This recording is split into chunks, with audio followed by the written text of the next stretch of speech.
여러분, 안녕하세요. 건강 채널 시니어입니다. 여러분, 혹시 밥만 먹으면 속이 더부룩하고 가스가 차는 증상 겪고 계신가요? 위 내시경을 해도 이상이 없다는데 왜 이렇게 불편한 걸까요? 오늘은 72세 김영희 할머니께서 30년 넘게 고생하셨던 반복되는 소화불량을 극복한 이야기를 들려드리겠습니다. 문제가 없는 게 아니라 아직 발견되지 않은 거였다는 사실. 지금부터 함께 들어보시죠. 저는 올해 72입니다. 이름은 김영희라고 하고요. 평생을 경북 구미에서 살아왔습니다. 제 이야기를 들려드리려고 하는데요. 사실 부끄러운 이야기이기도 하고 또 저처럼 고생하시는 분들께 조금이나마 도움이 되었으면 하는 마음에 용기를 내봅니다. 저는 40살 무렵부터 소화가 잘 안 됐습니다. 처음엔 그냥 나이가 들어서 그런가 보다 했어요. 주변 친구들도 다 그렇다고 하더라고요. 나이 먹으면 다 그렇지 뭐 이렇게 말하면서 그냥 넘어갔습니다. 그런데 시간이 지나면서 점점 더 심해지더라고요. 밥만 먹으면 배가 빵빵하게 부풀어 오르고 가스가 계속 차서 트림이 나오고 가끔은 아랫배도 불편하고 화장실도 자주 가고 싶고 그랬습니다. 그래서 병원을 찾았습니다. 처음엔 동네 내과에 갔는데 선생님이 소화제를 주시더라고요. 식후에 드세요 하면서요. 그래서 먹었습니다. 그런데 먹을 때만 좀 나아지는 것 같고 약을 안 먹으면 다시 그대로더라고요. 그래서 계속 소화제를 먹었습니다. 몇 달, 몇 년을 먹었어요. 그런데도 근본적으로 나아지는 느낌은 없었습니다. 그러던 어느 날 큰 병원에서 위내시경을 받아보라는 권유를 받았습니다. 혹시 위염이나 궤양이 있을 수도 있다고 하시더라고요. 그래서 검사를 받았습니다. 사실 검사 받는 게 무서웠어요. 목으로 카메라를 넣는다는데 생각만 해도 겁이 났습니다. 그래도 이제는 정확히 알아야겠다 싶어서 용기를 내서 갔습니다. 검사 결과가 나왔는데요. 선생님 말씀이 특별한 이상은 없습니다라고 하시는 거예요. 처음엔 안심이 됐습니다. 큰 병은 아니구나. 암 같은 건 아니구나 하고요. 그런데 한편으론 답답했습니다. 그럼 이 증상은 뭐란 말입니까? 매일같이 속이 더부룩하고 불편한데 검사상 이상이 없다니요. 선생님은 그냥 기능성 소화불량이라고 하시더라고요. 위에 큰 문제는 없지만 위의 기능이 좀 약해진 거라고 설명해 주셨습니다. 그리고 스트레스 관리하고 천천히 먹고 규칙적으로 식사하라고 하셨어요.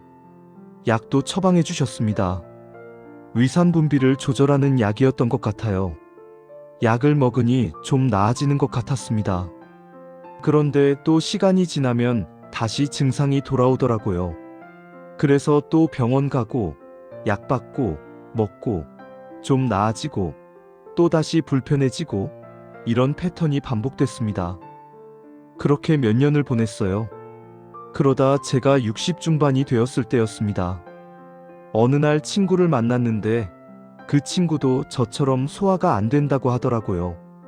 그래서 서로 고민을 나누다가 친구가 이런 말을 했습니다. 영희야, 우리 나이에 위내시경만 해서는 부족할 수도 있대. 혈당도 체크해봐야 하고 장도 봐야 하고 그런 것들이 다 연결되어 있다더라. 그 말을 듣고 생각해보니 저는 혈당 검사를 제대로 받아본 적이 없더라고요. 건강검진 때 공복 혈당만 재본 게 전부였습니다. 그래서 다시 병원에 가서 이야기했습니다. 선생님, 혈당 검사를 좀 더 자세히 받아보고 싶습니다 하고요. 선생님이 그럼 당화혈색소 검사도 같이 해보자고 하셨어요. 그리고 식후 혈당도 재보자고 하셨습니다. 검사를 받았습니다. 결과가 나왔는데 당화혈색소 수치가 좀 높게 나왔어요. 6.2였습니다. 선생님이 설명해 주시길 이 정도면 당뇨 전 단계라고 하시더라고요. 당뇨는 아니지만 조심해야 하는 단계라고요. 그리고 식후 혈당도 좀 높게 나왔습니다. 밥 먹고 2시간 후에 재봤는데 180 정도 나왔어요. 선생님 말씀이 식후 혈당이 이렇게 높으면 소화 기능에도 영향을 줄 수 있다고 하시더라고요. 혈당이 불안정하면 위장 운동이 느려질 수 있고, 그러면 소화가 더 안 된다고요. 저는 그제야 깨달았습니다. 아, 내 소화불량이 단순히 위만의 문제가 아니었구나. 혈당과도 연결되어 있었구나. 그동안 저는 위만 치료하려고 했었는데 사실은 몸 전체를 봐야 했던 거였습니다. 선생님이 그럼 이제부터는 혈당 관리도 같이 해야 한다고 하셨어요. 식단 조절하고 운동하고 생활 습관을 바꿔야 한다고요. 그리고 소화불량도 그렇게 하면 같이 좋아질 수 있다고 하셨습니다. 처음엔 막막했습니다. 뭘 어떻게 해야 할지 모르겠더라고요. 그래서 영양 상담을 받았습니다. 영양사 선생님이 자세히 설명해 주셨어요. 밥을 먹을 때 흰쌀밥보다는 잡곡밥을 먹고, 채소를 많이 먹고, 단백질도 적당히 먹고, 기름진 음식이나 단 음식은 줄이라고 하셨습니다. 그리고 무엇보다 중요한 건 천천히 먹는 거라고 하셨어요. 저는 평생 빨리 먹는 습관이 있었습니다. 농사일 하면서 바쁘게 살다 보니 밥도 빨리 먹고 일하러 나가고 그랬거든요. 그런데 그게 소화에 안 좋다고 하더라고요. 천천히 먹고 꼭꼭 씹어 먹어야 한다고요. 그래서 실천하기 시작했습니다. 처음엔 정말 어색했어요. 천천히 먹으려고 하면 답답하고 자꾸 빨리 먹게 되더라고요. 그런데 의식적으로 노력했습니다. 한 입 먹고 젓가락 내려놓기, 최소한 20번은 씹기, 이렇게 연습했어요. 그리고 식단도 바꿨습니다. 아침에는 잡곡밥에 된장찌개, 나물 반찬, 이런 식으로 먹었어요. 점심에도 비슷하게 먹고요. 저녁은 조금 가볍게 먹었습니다. 간식으로 과일도 먹었는데 너무 단 과일은 피하고 사과나 방울토마토 같은 걸 먹었습니다. 그리고 운동도 시작했습니다.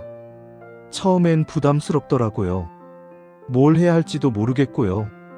그래서 그냥 걷기부터 시작했습니다. 아침마다 집 근처 공원을 30분씩 걸었어요. 처음엔 힘들었는데 며칠 지나니까 몸이 가벼워지는 느낌이 들더라고요. 이렇게 한 달을 보냈습니다. 그런데 신기한 게 소화가 조금씩 나아지는 느낌이었어요. 밥 먹고 나서 배가 부풀어 오르는 게 예전보다 덜하고 트림도 줄었습니다. 물론 완전히 없어진 건 아니었지만 확실히 좋아지는 게 느껴졌어요. 2달째 되니까 더 확실해졌습니다.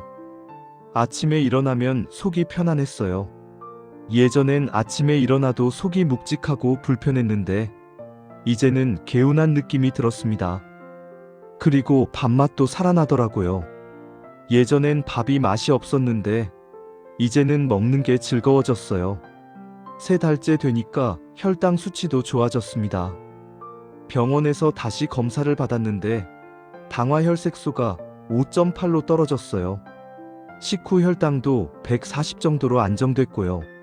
선생님이 잘하고 있다고 이대로 계속하라고 하셨습니다. 그리고 제일 좋았던 건 소화제를 안 먹어도 괜찮아졌다는 거예요. 예전엔 소화제 없이는 못 살았는데 이제는 안 먹어도 속이 편안했습니다. 가끔 과식했을 때만 좀 불편한 정도였고 평소에는 정말 괜찮았어요. 6달이 지나니까 완전히 다른 사람이 된 것 같았습니다. 체중도 3kg 정도 빠졌는데 건강하게 빠진 거였어요. 몸이 가볍고 피로감도 덜하고 무엇보다 속이 편안하니까 기분이 좋았습니다. 그동안 저는 소화불량이 그냥 나이 때문이라고만 생각했습니다. 그래서 포기하고 살았어요. 약 먹으면서 그냥 버티는 거지 완전히 나을 수는 없다고 생각했거든요. 그런데 아니었습니다. 원인을 제대로 찾고 생활 습관을 바꾸니까 충분히 좋아질 수 있더라고요. 제가 깨달은 게 있습니다.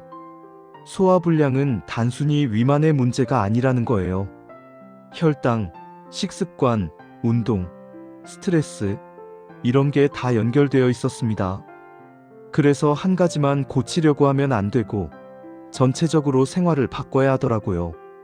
그리고 또 하나, 검사 결과가 정상이라고 해서 문제가 없는 게 아니라는 거예요. 위 내시경이 정상이어도 기능적인 문제가 있을 수 있고 혈당 같은 다른 부분에서 원인을 찾을 수 있습니다. 그러니까 포기하지 말고 계속 원인을 찾아봐야 한다는 거죠. 저는 지금도 계속 관리하고 있습니다. 천천히 먹기, 잡곡밥 먹기, 매일 걷기, 이런 걸 꾸준히 하고 있어요. 처음엔 힘들었지만 이제는 습관이 되었습니다. 그리고 이게 제 삶의 질을 얼마나 높여줬는지 몰라요. 여러분도 혹시 저처럼 오랫동안 소화불량으로 고생하고 계신가요? 검사를 해도 별 이상이 없다고 들으셨나요? 그럼 포기하지 마시고 다른 원인을 찾아보세요. 혈당도 체크해 보시고, 식습관도 돌아보시고, 생활 패턴도 점검해 보세요. 그리고 무엇보다 천천히 먹는 연습을 해보세요. 이게 정말 중요합니다. 한 끼를 20분 이상 걸려서 먹고, 한 입에 30번씩 씹고, 젓가락 내려놓으면서 먹는 거예요. 처음엔 답답하겠지만 몇 주만 지나면 익숙해집니다. 그리고 운동도 꼭 하세요. 거창한 운동 아니어도 됩니다. 그냥 매일 30분씩 걷기만 해도 충분해요. 걷다 보면 몸도 가벼워지고 소화도 잘 되고 혈당도 안정되고 좋은 게 한두 가지가 아닙니다. 식단도 조금씩 바꿔보세요. 흰쌀밥을 잡곡밥으로, 기름진 반찬을 담백한 반찬으로, 단 간식을 과일로, 이렇게 하나씩 바꿔가다 보면 몸이 변하는 걸 느끼실 겁니다. 저는 지금 72인데 예전보다 훨씬 건강합니다. 40살 때보다 지금이 더 건강한 것 같아요. 소화도 잘 되고 기운도 나고 매일이 즐겁습니다. 이게 다 생활 습관을 바꾼 덕분이에요. 여러분도 할 수 있습니다. 나이는 핑계가 아닙니다. 지금부터라도 시작하면 됩니다. 저도 60 중반에 시작했잖아요. 늦지 않았어요. 지금 이 순간부터 바꾸시면 됩니다. 한 가지 더 말씀드리고 싶은 게 있습니다. 주변 사람들의 도움도 정말 중요하다는 거예요. 저도 가족들이 많이 도와줬습니다. 남편이 같이 걸어주고, 딸이 식단 조언해주고, 그런 게 큰 힘이 되었어요. 혼자 하려고 하면 힘들 수 있어요. 가족이나 친구와 함께하면 더 잘할 수 있습니다. 그리고 병원도 잘 활용하세요. 저는 영양 상담을 받은 게 정말 도움이 많이 됐어요. 뭘 먹어야 할지, 어떻게 먹어야 할지 구체적으로 알려주시니까 실천하기가 훨씬 쉬웠습니다. 혼자 인터넷 검색만 해서는 한계가 있어요. 전문가의 도움을 받으세요. 제가 이렇게 말씀드리는 이유는 저처럼 고생하시는 분들이 희망을 가지셨으면 하는 마음 때문입니다. 30년을 고생했지만 변화는 단 6개월 만에 찾아왔어요. 여러분도 할 수 있습니다. 포기하지 마세요. 소화불량은 삶의 질을 정말 많이 떨어뜨립니다. 밥 먹는 게 즐겁지 않고 늘 속이 불편하고 외출도 부담스럽고 그런 날들이 너무 힘들었어요. 그런데 이제는 그런 걱정 없이 살 수 있게 되었습니다. 여러분도 꼭 그렇게 되시길 바랍니다. 건강한 위장, 편안한 속, 맛있게 먹는 즐거움, 이런 것들을 다시 찾으시길 바랍니다. 저도 할 수 있었으니 여러분도 분명히 할 수 있습니다. 마지막으로 한 가지만 더 말씀드리면 인내심을 가지세요. 변화는 하루아침에 오지 않습니다. 한 달, 두 달, 세 달, 이렇게 시간이 필요해요. 그 기간 동안 포기하지 않고 꾸준히 하는 게 중요합니다. 중간에 힘들 수도 있어요. 그래도 계속하세요. 분명히 좋아집니다. 저는 이제 제 경험을 다른 분들께도 나누고 싶습니다. 같은 고민을 하시는 분들께 조금이나마 도움이 되었으면 좋겠어요. 우리 나이에는 서로 돕고 격려하는 게 정말 중요하잖아요. 저도 친구들 덕분에 용기를 얻었고, 이제는 제가 누군가에게 용기를 줄 수 있게 된 것 같아 기쁩니다.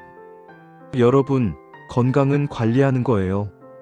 나이 들어서 어쩔 수 없다고 포기하는 게 아니라 더 신경 써서 관리하면 충분히 좋아질 수 있습니다. 저를 보세요. 72에도 이렇게 건강해질 수 있잖아요. 앞으로도 저는 계속 관리할 겁니다. 이 좋은 상태를 유지하고 싶거든요. 그리고 더 건강해지고 싶어요. 80까지, 90까지 건강하게 살고 싶습니다. 그러려면 지금처럼 꾸준히 관리해야겠죠. 여러분도 함께 하실래요? 건강한 노년을 위해 지금부터 하나씩 바꿔나가는 거예요. 우리 함께 건강하게 나이 들어가요. 소화불량 없이 속 편안하게 맛있게 먹으면서 말이에요. 여러분, 오늘 준비한 이야기 어떠셨나요? 72세 김영희 할머니께서 30년 넘게 겪으셨던 소화불량을 단 6개월 만에 극복하신 이야기.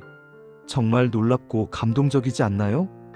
특별한 약이나 비싼 치료 없이 그저 천천히 먹고 잘 씹고 식단을 바꾸고 매일 걷는 것만으로도 이렇게 큰 변화가 있었습니다. 그리고 무엇보다 중요한 건 위내시경이 정상이라고 포기하지 않고 혈당 같은 다른 원인을 찾아본 거였어요. 여러분도 오늘부터 천천히 먹는 연습을 시작해보세요. 한 끼에 최소 20분, 한 입에 30번 씹기, 젓가락 내려놓기, 이 세 가지만 기억하셔도 충분합니다. 처음엔 어렵지만 꾸준히 하시면 분명히 몸이 달라지는 걸 느끼실 거예요. 그리고 검사 결과가 정상이라고 해서 포기하지 마세요. 문제가 없는 게 아니라 아직 발견되지 않은 걸 수도 있습니다. 혈당도 체크해 보시고 생활 습관도 돌아보세요. 다음 영상에서는 소화불량이 혈당을 어떻게 흔드는지 그 연결고리에 대해 더 자세히 말씀드리겠습니다. 많은 기대 부탁드립니다. 오늘도 건강하시길 바랍니다. 이 영상이 도움이 되셨다면 구독 버튼 꼭 눌러주시고요. 좋아요와 알림 설정도 부탁드립니다. 여러분의 소중한 건강 이야기나 궁금한 점이 있으시면 댓글로 남겨주세요. 다음에 또 유익한 건강 이야기로 찾아뵙겠습니다. 건강 채널 시니어였습니다.